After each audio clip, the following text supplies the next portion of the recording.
সুপ্রভাত। আজ 2রা ফেব্রুয়ারি। আজকের দিনে আমাদের প্রধান চিন্তা হোক অবিচলিত নিষ্ঠাই জীবনের এক প্রধান গুণ। আজকের দিনে আমাদের উপদেশ, দৃঢ় সংকল্প হও। যখন আমরা অবিচলিত নিষ্ঠাপরায়ণ হইয়া থাকি, তখনই আমরা পূর্ণতার আস্বাদন পাই। মানুষ যদি বহুক্ষণ স্থির সংকল্প হইয়া থাকে, তবেই তাহার স্থিরতার প্রমাণ পাওয়া যায়।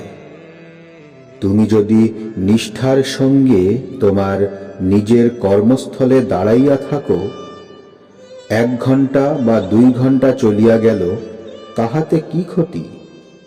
সহ্যগুণ আয়ত্ত করিতে পারিলেই আমরা আত্মানুভূতি লাভ করি।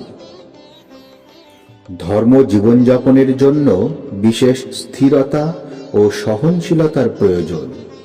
তোমার বিশ্বাস ও ভক্তিকে জোরের সঙ্গে ধরিয়া থাকো, তাহাদের চঞ্চল বা দুর্বল হইতে দিও না।